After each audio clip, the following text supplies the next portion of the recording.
And we are live. Hello, everyone. Welcome to our April Book of the Month discussion. We will be talking about Mexican Gothic by Sylvia Moreno-Garcia. Was really happy that this was our book pick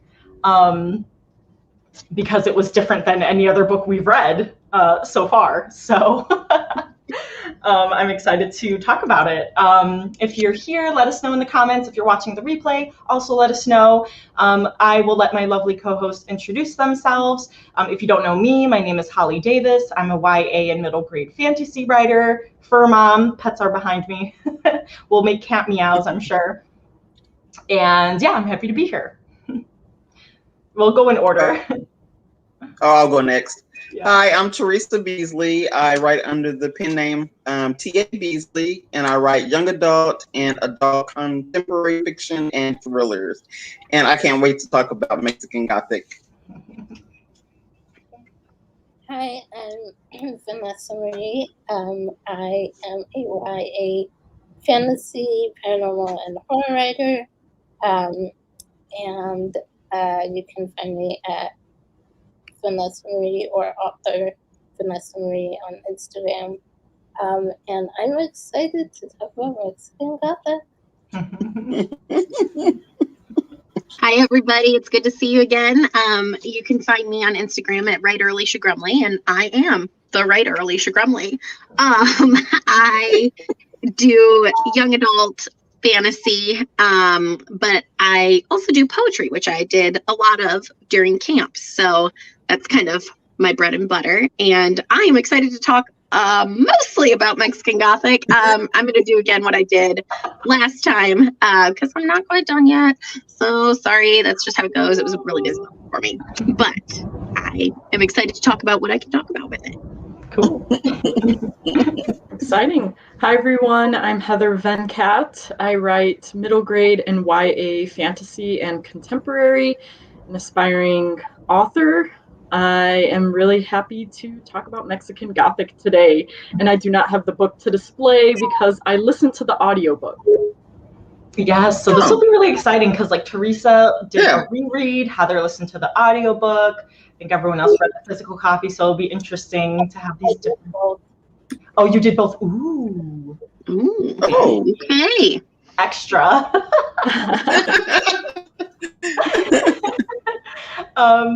So as our disclaimer, we will be talking spoilers. So when we go into like the nitty gritty spoilers, that's when Alicia's going to hop off because she didn't finish it. So then you guys can kind of use that as a cue to feel free to cut out and then come back and watch it when you finish it. Kristen is here. Hi, Kristen. Hi, KK. Hi. And Michelle is here. Oh, Michelle listened to the audiobook too. Nice. Ooh, okay. Cool. I really wish I listened to the audiobook like after reading the book to see how the narrator was. How did you like the narrator, those who listened to it? I liked her. I thought she captured sort of the voice and also like the atmosphere very well. Since it is, kind of historical, I thought her voice was perfect for it. Cool. And then really quickly, Alicia, where did you leave off so we know like what's our cutoff? Yeah. I am at chapter 17. Hold on, give me a second here. 16. So none of the things I just said. And she just is getting to visit Catalina and got the note from the book of poems. Got it. Okay. Like the note from Ruth. Got it. Like I've read the note and all of that, but that's about as far. And she's visiting Francis in his room right now. Okay. So I'll try to remember what happened after that point to not. Yeah. As soon as we're starting to talk, I'll know. I'll be like, nope, this is it. This is the point. So. Right. So our first question, and everyone here, feel free to put in your answers in the chat as well. We'd love for you to participate. What were your general overall thoughts on the book? Did you love it? What did you rate it if you have Goodreads? Yeah, just kind of general overall thoughts. I'll let anyone go first. I want to not go first. I'll kind of go first since I read it before and then I kind of reread it. The first time I read it, I didn't really care for the book, but I was just leisure reading, so I wasn't really reading to actually read. So this time I was actually reading to read and was taking notes, so I got a better picture of the book. So, and I actually liked it. I mean, it's kind of a weird book. The descriptions are, some of them are kind of gross. So, and the whole time I was reading, all I could think of was Naomi, do not go into the house. Don't go in the house. Don't stay at the house. That's all I could think of. But the descriptions, the dialogue, some of the little quirks that go on, that's later in the spoiler part that we'll talk about. I don't want to say it now because I don't want to mess it up for Alicia. Thanks. But I was like, okay, now I'm really digging this book. So it turned out to be like a 4-star for me, because I really got into the atmosphere of it. Not as far as like relating to a bunch of characters. I won't say that. I'll say Naomi. I was like, girl, use your head. This is not cool. Run. I was like, run. And she wasn't listening to me. So, but overall, I really did like it this time because I actually focused on what I was reading and actually, got actually take notes and things. The first time I had checked it out from the library, so I was trying to like read it because other people were waiting for it. Mm-hmm. So I didn't really get all the gist of the storyline, but this time I actually got to really, really pay attention to it, and I really, really liked it. Cool. I thought it was a really good book. Nice. Well, I also give it a 4 stars, and I really liked it. It was not what I was expecting going into it. I had some theories and ideas from like the first part of the book, the beginning, as to how I thought it might go, and that was not what happened at all. It was weird and creepy, but I was like, okay. And I kind of had some of those same thoughts like you, Teresa, where I was like, you need to get the hell out of that house. Burn that thing to the ground. Yes.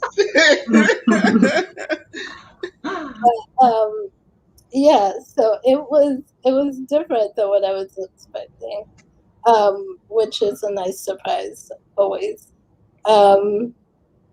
Yeah, I'm not sure what else I can say.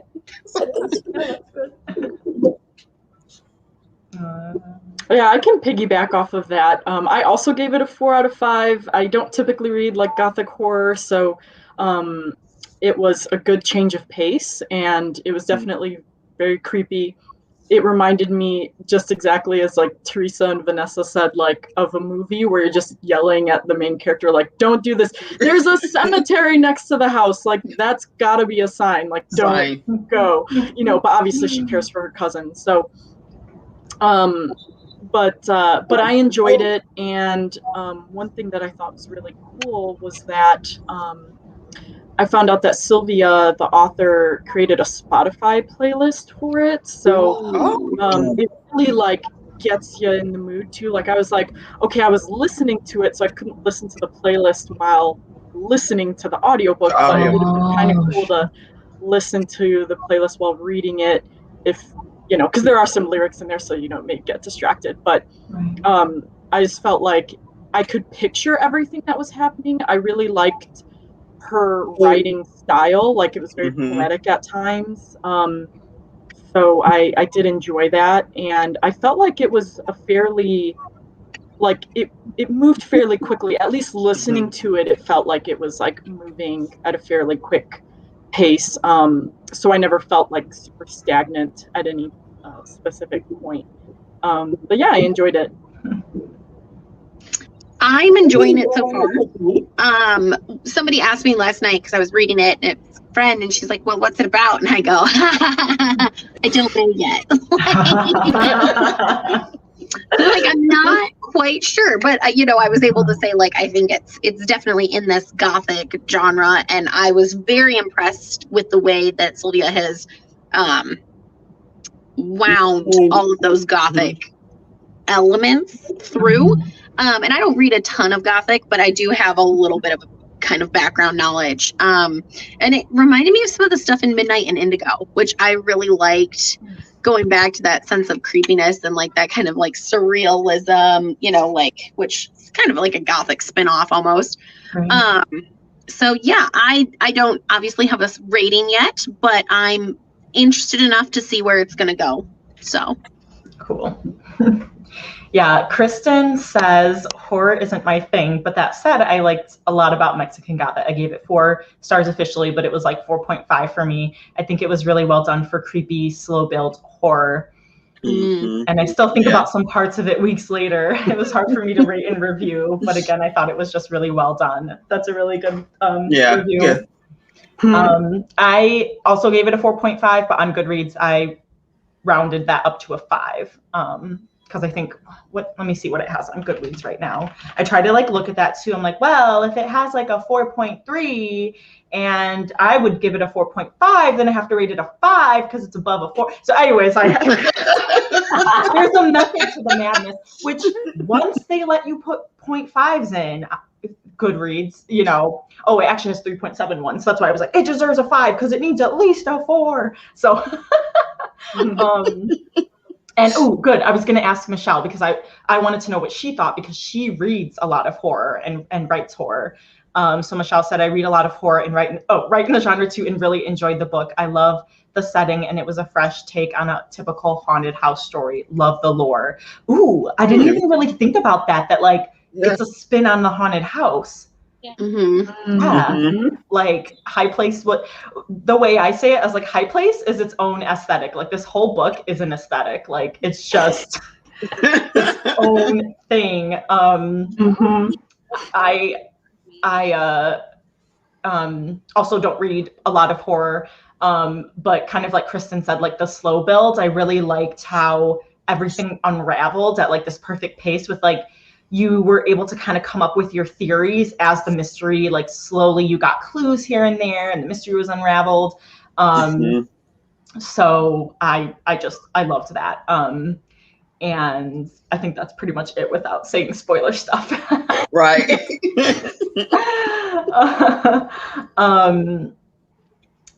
And so let's see.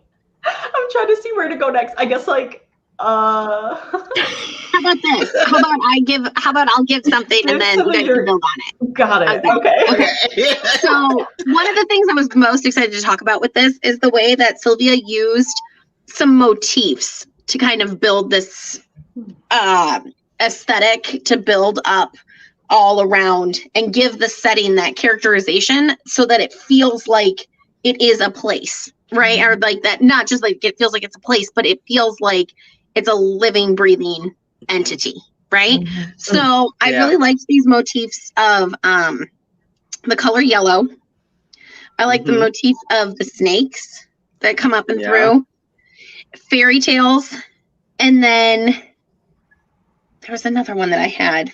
But like all 3 of those elements for me, like and they were done in a way that I felt like I picked up on them enough. But now granted, I may have been looking for it, like I'm kind of trained in like an analytical literature lens, right? So like I'm kind of looking at things like different layers and all of that. So I may have been like kind of aware, like that's a thing that authors do, right? Motifs tie together.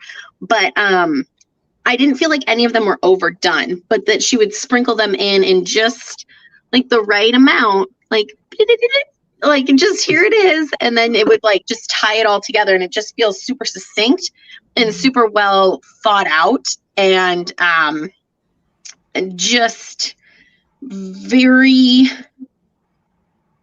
it was very well done how she used those motifs to build up that slow suspense, because you know, like, you'd get one or the other of them every, you know, few pages or so. Like, I started marking them down in my notes, like, oh yeah, like, here it is, here's a mention of this one, here's a mention of this one. And then like even the way she like would talk about the snakes, it wasn't just like seeing the Oribus, right? It was like, okay, like this, like the way Virgil is brought up, like he's cold and he's, you know, kind of like unfeeling, and like this is like giving me shame back into its burrow, and like just like bringing in all of these different elements, and like, oh, like they're trying to poison me. And so like she didn't just take snake and repeat snake every other page throughout the book.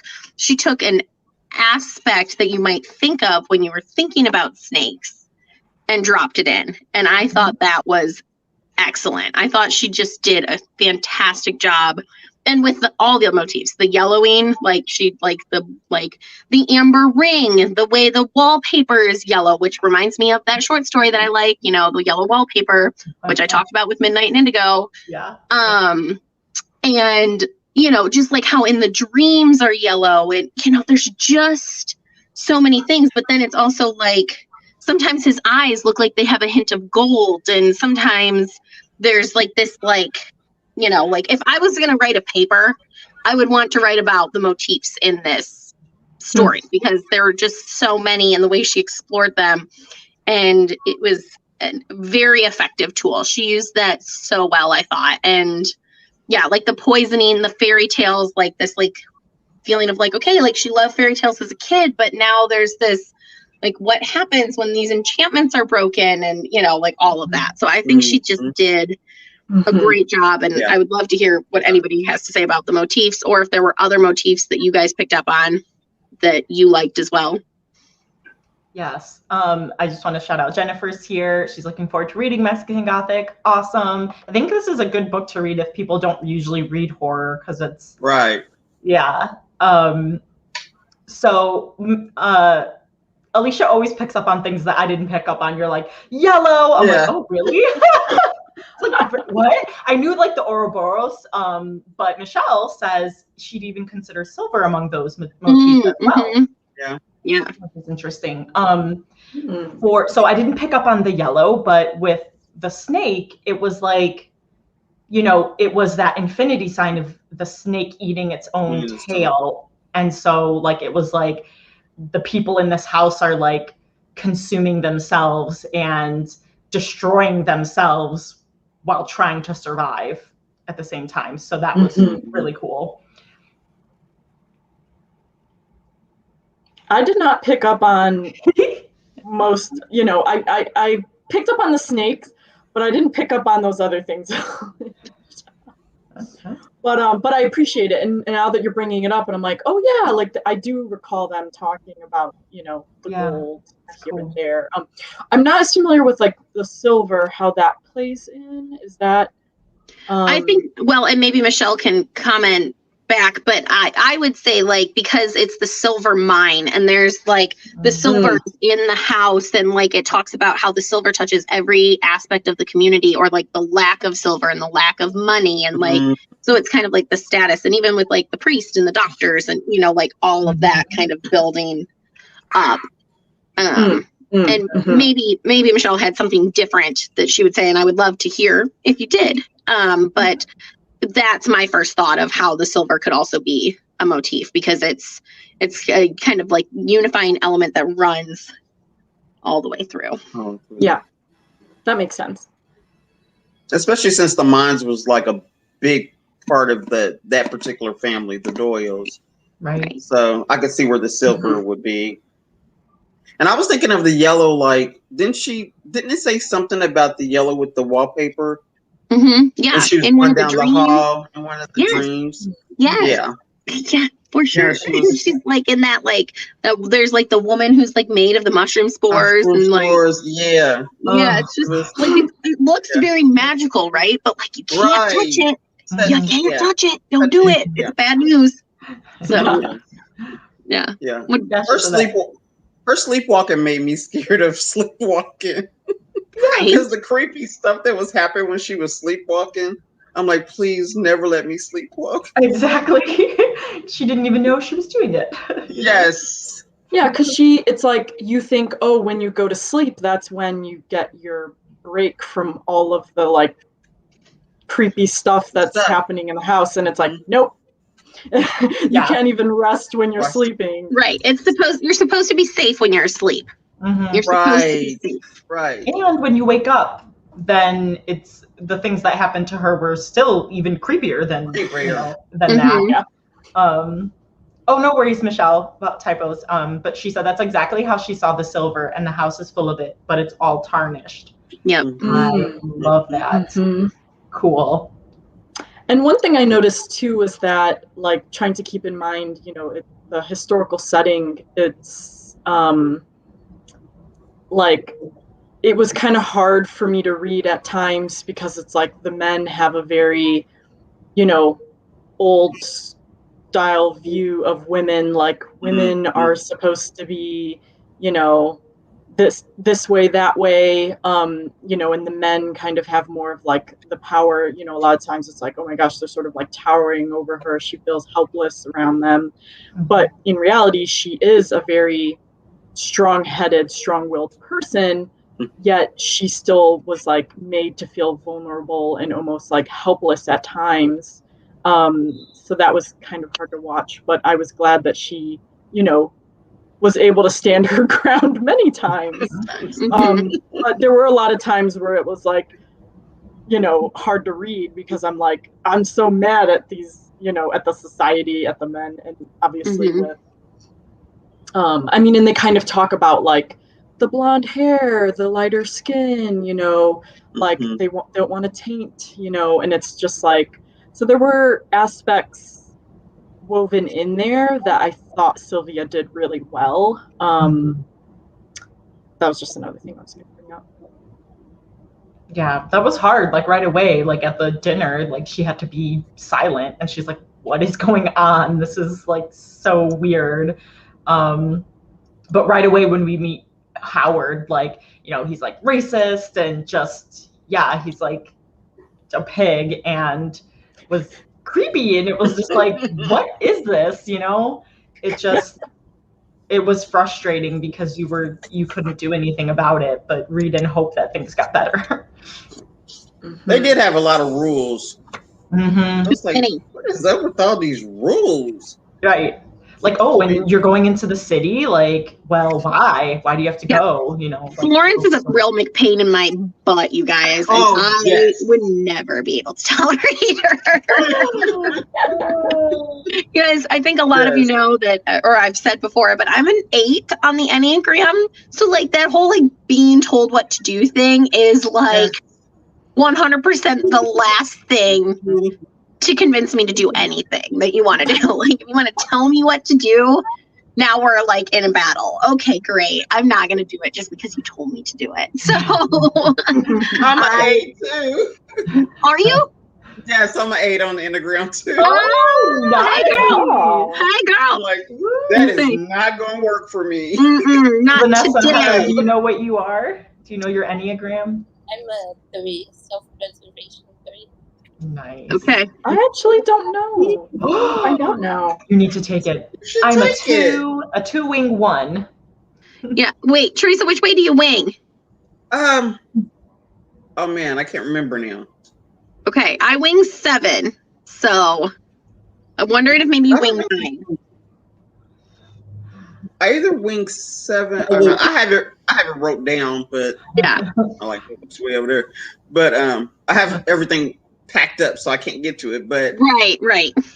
I can't remember if I wing 7 or 9. I can't remember. Yeah, but I do know that I'm an 8 because my husband reminds me that all the time. Picturing Elisa. So Kristen knows me personally. She's a close personal friend, and that's why this comment is like hilarious. Because she says, picturing Alicia's trying to sit through dinner with the Doyles, and it's like the laughing face, crying because like they're in silence, and like that's like once again, like the opposite of who I am. And I would probably just start messing around with things just to mess, like playing with the silver, like drumming. Well, it wasn't just difficult with like, you know, Virgil and Florence and Howard, but then also the doctor. He's like, oh yeah, it's fine. It's just TV or whatever. It's like, no, that's not it. No, and then even like Francis, for so long, it was like, is he like, where does his loyalty lie? right. Because I saw he was like the swing vote, like he could go either way, and he was kind of like a mama's boy and a little bit soft in places, so I was just worried about where he was going to go, you know. Yes.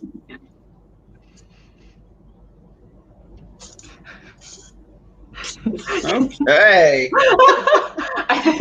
So let's talk characters. I was just gonna say, I think that's the good lead-in for character. Like, who do you like, who do you not like? Right. Well, of course, I did not like Florence. I just wanted to. I did not care for Florence, and I didn't like Virgil either. No, he was just really, really awful, and sometimes the way he talked to her, and then it seemed like they kind of kept her away from her cousin a lot when she first got there. I was like, well, when is she going to get to see her cousin? It was the whole point of her going there. So I was like, okay, I'm suspicious of everybody now, because why isn't she able to go straight to see her cousin? Right. Francis, I'm like you, Holly. I didn't know whose side he was on, if he was going to help or if he wasn't going to help, if he was really in with the whole Doyle family saga thing or what. And then I also did like the medicine lady, Marta. You did or did not? I did like her. Okay. I like her. I liked her when Naomi went to pick up the medicine, and she kind of hinted. She brought a little bit of the mystery element until you get later on in the book, and then she kind of goes into more details. So that's when the story really started revealing a lot to me, when she went to go meet Marta that next time. But I won't say anything because Alicia I was gonna say she's met with Marta twice at this point for me.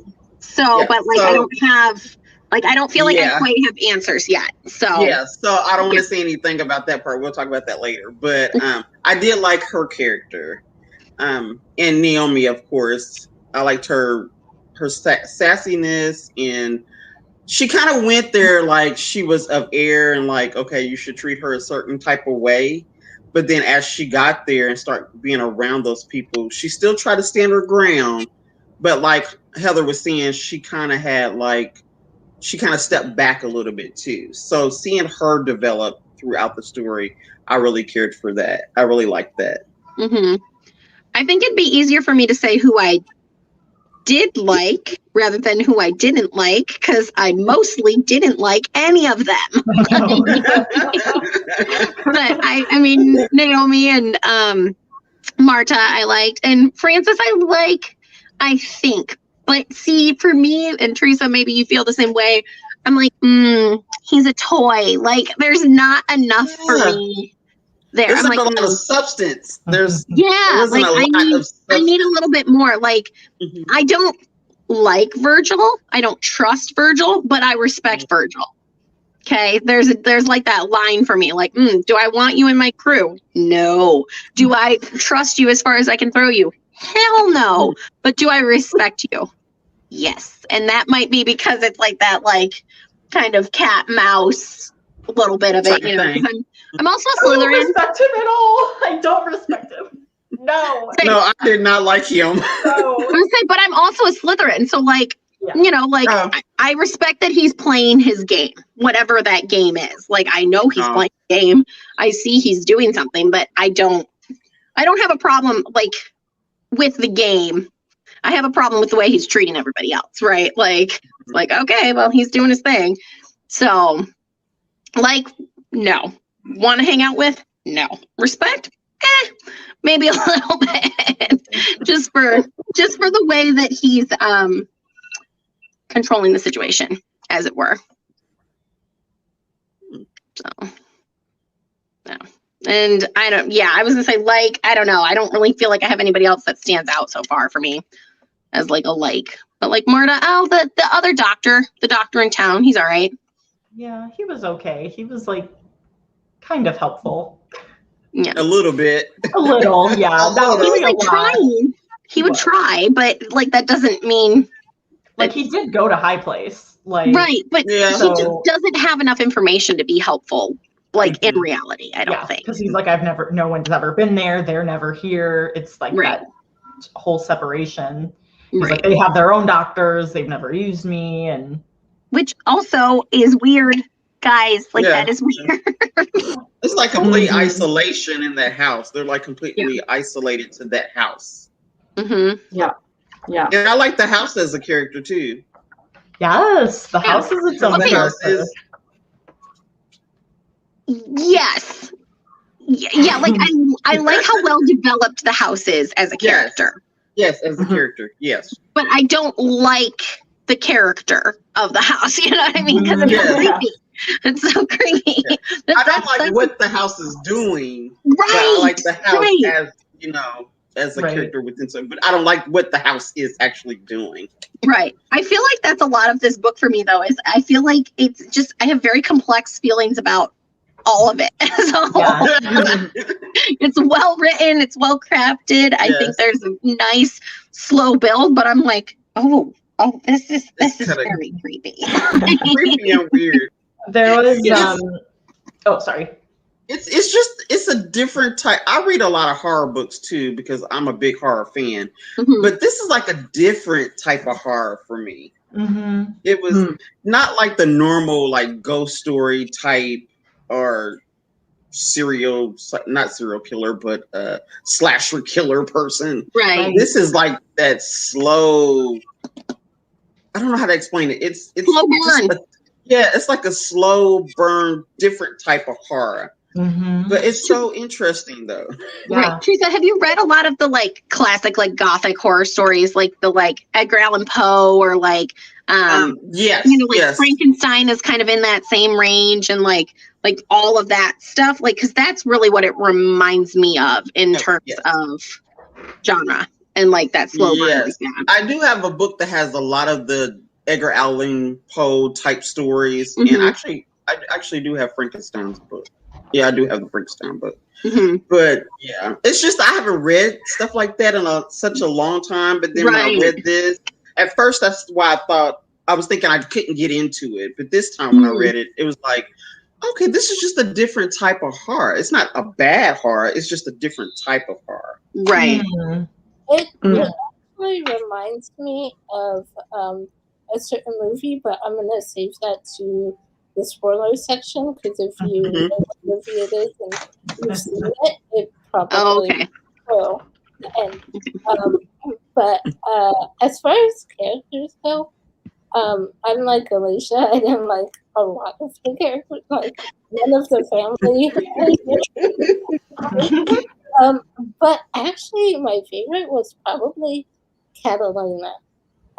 Even though she's out of it for most of the story, I like her for kind of like two main reasons. One, her resiliency and her ability to keep fighting and keep pushing through even with all the stuff that she's been going through. And I'm wondering, I don't know if you've read this part, so I'm like, well, yeah, I forgot that she like slipped. Maybe I don't know. We got it. Because all right, I was saying we're almost at that point, but I want to respond to Michelle's Shirley Jackson vibe. So she says, as far as horror goes, this is a lot closer to Shirley Jackson's vibe. Is Shirley Jackson the one that wrote "We've Always Lived in the Castle" with Meerkat? I just looked her up. Haunting. She wrote The Haunting of Hill House. Hill House. Okay. I did not know that. Did she also write "We've Always Lived in the Castle"? Is it on there? Yes. Yes. Yeah. Okay. The lottery. Okay. I can totally see that, Michelle. I agree. I was saying, that one is creepy. Yes. Creepy is so good. Yeah. But I will definitely have to hop back on and watch your spoilers, and I'll add comments on later. But I think this is a good point for me to say au revoir. I love you all. Yeah. Me Bye. too. Bye, guys. Good luck. Have so much Bye. fun. Thank you. I'm trying. Goodbye. I was gonna try to remove her. Like, let me try to help. Oh. Yeah, I was like, oh yeah, that happened, right? She slipped her the piece of paper. I was like, oh wait, oh crap. Yeah.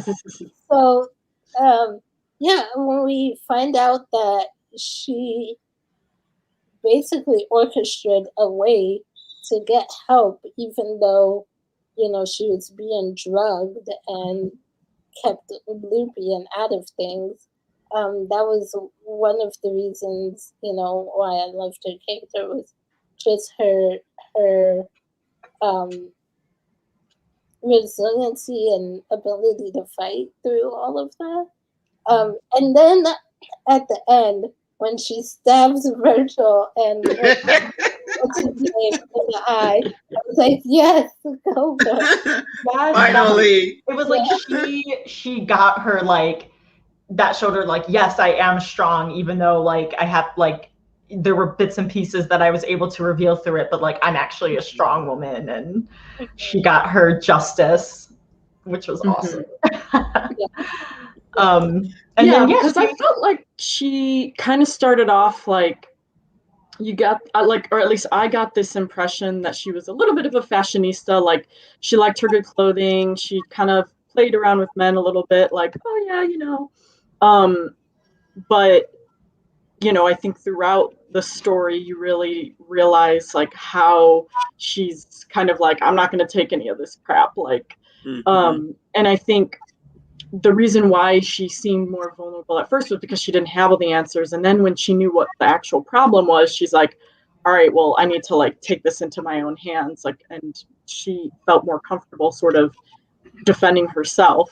Whereas before it's like, I don't know what I'm supposed to be doing or defending myself against. And so I understood why she acted the way that she did. She probably was my favorite character. But I agree with all of you that, it was very difficult to, like, pick out, like, the great. There were a lot of, like, not good characters, like, in terms of, like, they weren't good people. Like, they were written well as, like, the not good people. Right. Yeah. Right. Yeah.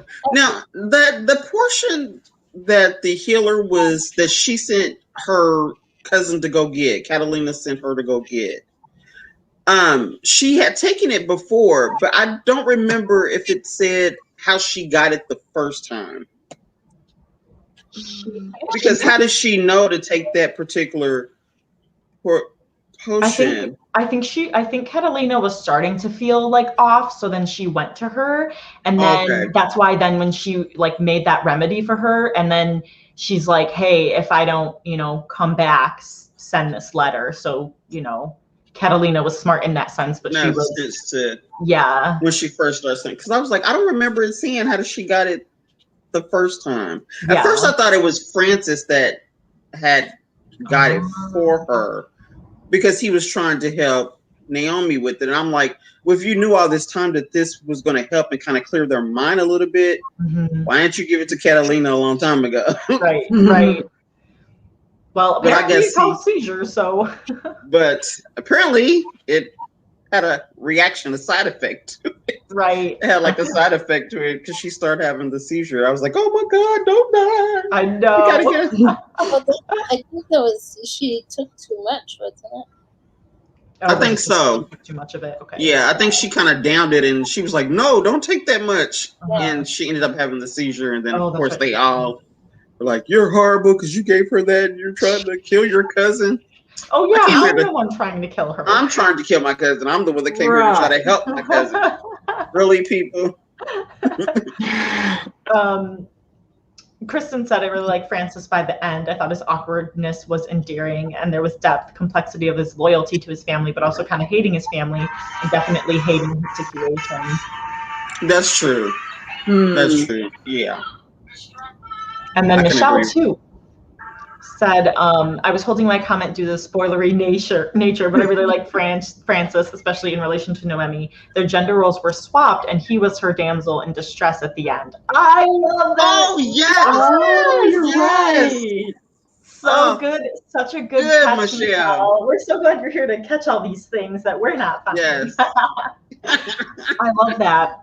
I was going to say that I had just wanted to mention one of the reasons that or one of the lines that kind of showed why I didn't like Virgil, but it kind of encompassed him when he grabbed he had grabbed Noemi and was looking at the bandage, and she's like, let go, and and then she's like, don't touch me. But he did not release her. Instead, he leaned forward. He clasped her arm tight. She thought Howard looked like an insect, and Florence was an insectivorous plant. But Virgil Doyle, he was a carnivore, high up the food chain. And then also on that page, it said, she said, you're mad. He said, mad with worry, yes. Rather than placing he replied, downing the wine. Rather than placing the glass on the table again, he carelessly tossed it on the floor. It did not shatter, but rolled across the carpet. But what if it had shattered? It was his glass, his to break if he wanted, like everything else in this house. I marked that page too. Yes, that was the one that I marked. I loved that line. I was like, oh yeah, he's, it just was that clue that he was the mastermind behind the insanity. Well, him and Howard. Her description of Howard. Oh my God. I was like, oh. I thought I was gonna so as far as favorite and least favorite scenes, the kiss was my least favorite scene. Yes. Which you think, oh, when it's the kiss, it's usually a good thing, but it's like, no, this was horrible. Yes. That was disgusting. Saliva and boils, and his lips were bloated, crusted with black roast, the trail of dark liquid. Okay. I'm reliving it. I had to. It was reminding me of kind of Chloe Gong's descriptions in These Violent Delights with oh, this is creepy with these insects, devouring them from the inside out. And so that made me think about this too. But yes, that was my least favorite part because it was completely disgusting. It was disgusting. Oh. Mine was the cannibalism. They're just eating the babies. Yes. And it just was so disgusting, And favorite scene would probably be, what did I gotta look at my notes. Yes, Howard's scene was by far the grossest. Yes. Oh. Yes. Definitely. I'm trying to. I can't remember what I actually decided my favorite scene was, but yeah, there were a lot of gross kind of scenes, oh yeah, when she saw, was it Ruth was buried, or who was buried alive? Agnes. Yes. Yeah, and it's just oh my gosh, this is so creepy. Oh. The Doyles had a lot of issues. They were some awful people. I'm sorry. My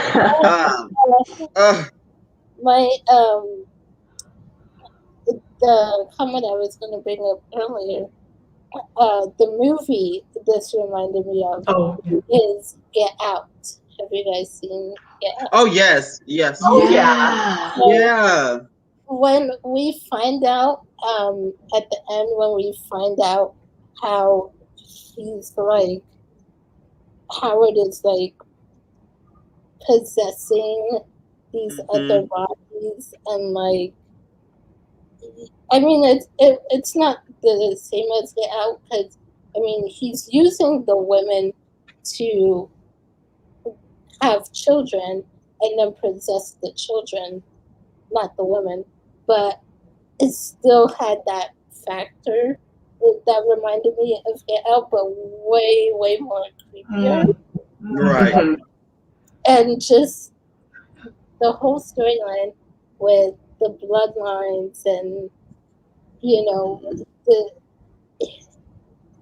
I don't know how to explain it, but I was just like thoroughly creeped out by the whole thing. And just the way, like,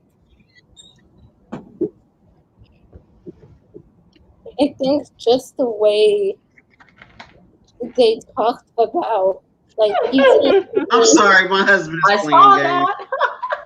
I'm sorry, Vanessa. No. Be careful, it might be Virgil behind you. I know he's acting like a Virgil right now.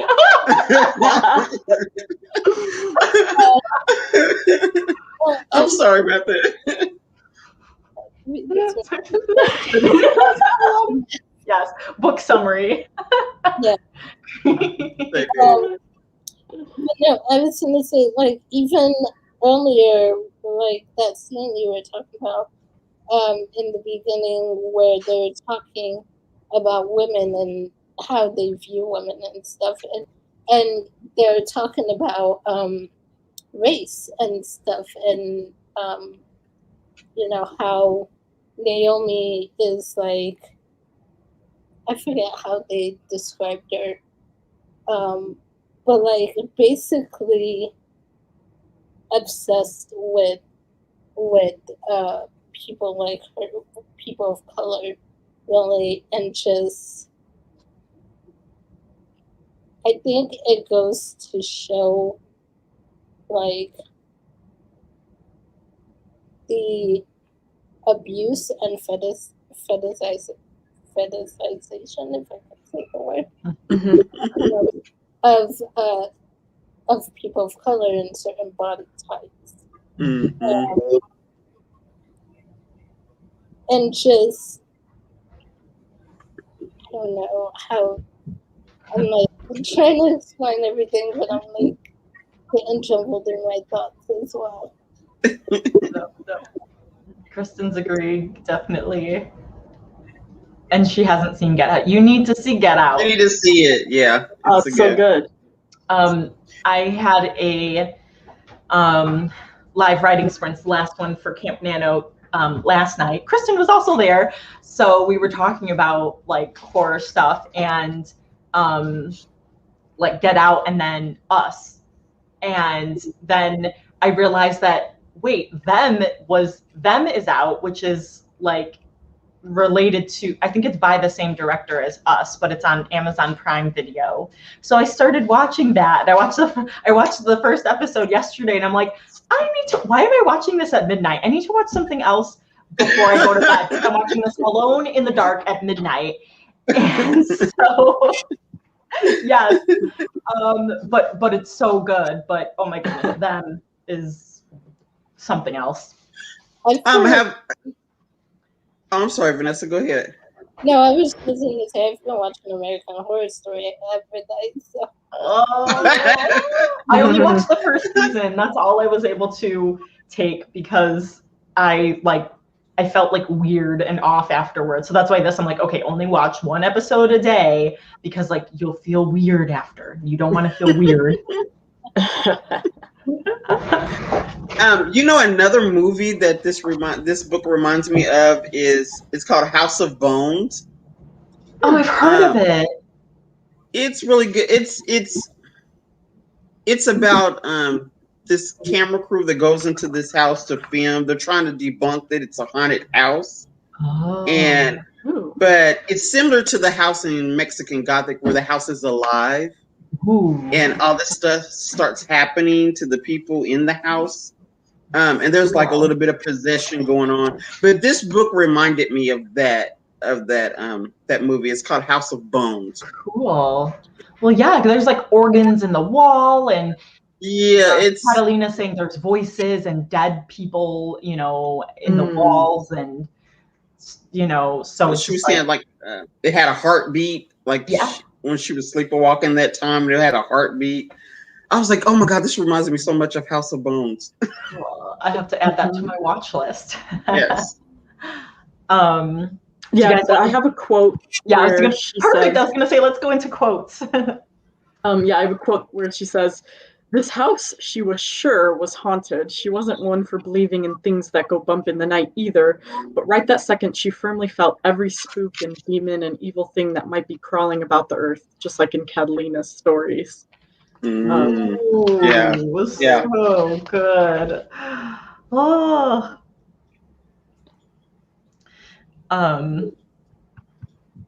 Let's see. I don't think I wrote down any quotes. I liked well, you know, so here's one of the other reasons why I liked Noemi is because, you know, well, they said she couldn't, but you know, technically she could have left whenever she wanted to, and like all that creepy AF stuff was happening and she still stuck with her even when things were happening to herself.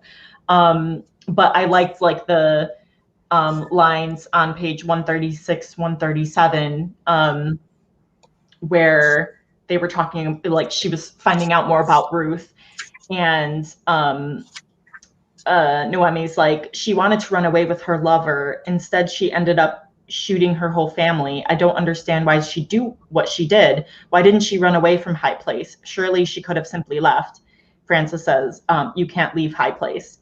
And she's like, but you can. She was an adult woman. You're a woman. Can you do anything you want, even if it upsets your family? But yeah, so it was like really, like when I read that, then I was like, well, maybe she actually can't physically leave High Place, even if she wanted to. Like something, like even if she was going into town, something was always going to eventually bring her back there. Bring her back to the. I like the Holly in that conversation there on page 137 before you get to the end. I liked when Francis says, I guess he was talking about his mom leaving and coming back, and then she tells him, well, you sound almost proud. And then Francis places the hat on his head and looked at her gravely. No, but truth be told, Ruth ought to have burnt High Place to the ground. Oh! I was like, yes, burn the house to the ground. Yes. To get rid of it. I love the like a foreshadowing, but we don't even know it. Yeah, you didn't. Yeah, because I mean, I read that and I was like, oh, I got to mark that spot. But then as I kept going, I was like, oh, I see why he said that they should have burnt it to the ground. Yes. He wish she would have burnt it. Francis for the win. That was like one of the first things I thought when I realized what was going on. I was like, she needs to burn that house. Yes. Yes. But I like, so here's a line at the end of the book, 291.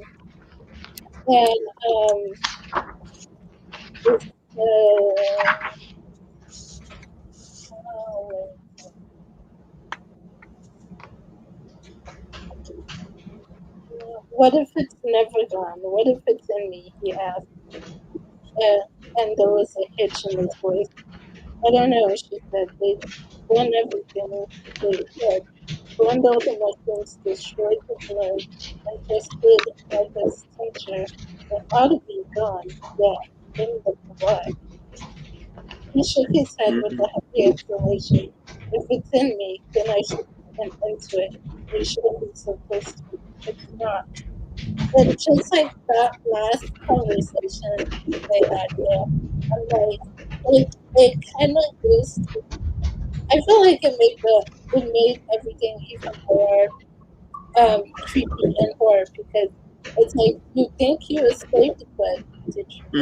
But you really? Yeah. It makes you wonder. I'm so worried about Francis because he was worried that it's in the blood, you know? Like, so what? That's like my only question I have. Like, I would have felt like this story had closure, but because of that, I'm like, is it really over?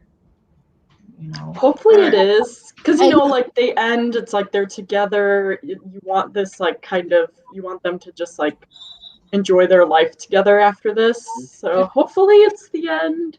Yeah.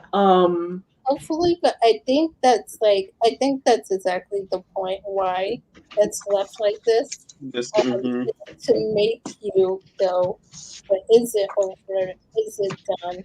And that's the horror part of it. You don't know. Oh. Yeah, because it might show up later in Francis. You just never know. Yeah. But even though he did get out of the house, he was away from the house. But like he said, if it's in his blood, is it going to show up later on? Right. Right.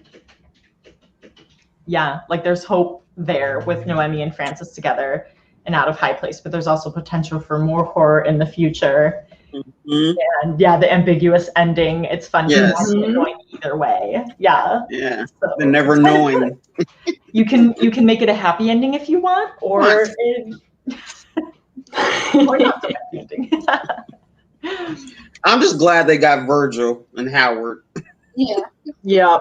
Yeah, same. You lived long enough. Stop it. Yeah. Yes. Because I was like, oh my God. At first I didn't think that he was gonna die. I was like, oh man. They didn't really get him. Right. He was like, what, 300 or something? Yeah, 300. Yeah. He's like over 300 years. And I'm like, dude, give it a rest. Yeah. Oh my gosh. Yeah. So disgusting. Well, any last thoughts before we wrap up? Yes, I do want to say that when it was getting close to the end and they were in the room with Howard, and it was like Francis, he was supposed to go into Francis, and he was like, it was always supposed to be Francis. And then all the commotion happens, and Catalina really, I think, got her, her strength back and was like, okay, we got to get out of here. And they were trying to get out of the room, and they did get Florence. She got knocked out. I was so happy. Yes. I was so happy. And I was like rooting, like, y'all keep running, go, get out of the house, get out of the house. And then when they go through, he was like, there's another way. And that's when they reveal, like, Agnes is still in this house, and she's the reason why the gloom is there. Yes. I like that whole, even though it moved really, really fast, that was another one of my favorite aspects of the book, because it was like all this stuff was revealed right in the middle when they're going through, and then she stabs Virgil. I was like, yes. Yeah. Yes. I really liked it because everything that weaved its way through the book to kind of give you the clues and stuff, when you got the big reveal at the end, it made sense. It wasn't this out of the blue thing, this thing that was like it was out there. It like made sense. And so I really liked it because it fit with it, and it didn't feel like it was like it didn't feel like it wasn't believable. It wasn't believable, yeah. And I like that she went more in depth about Ruth and why Ruth did the things that she did when Marta was telling. And I'm glad it was Marta that told that version of the story, because I don't think she would have got the truth really from the family members. And I liked it that it was Marta that told her, but you got a little bit more in depth, and a lot was revealed about these Doyle people and the insanity in their family. I was like, whoa, these people are a little crazy. A little crazy. Yes, so she wrote it so well. The breadcrumbs and foreshadowing was. Yes. Yeah. One thing I'll say is I really want to check out her other books. I've heard that she writes in like a variety of genre, and now she has like a fantasy novella coming. Oh wow! It was what is it? Jade Shadow. Oops, I never put on Goodreads that I finished the book. I just realized. Gods of Jade and Shadow. Yeah, is that it? That's. But she had like a newer fantasy.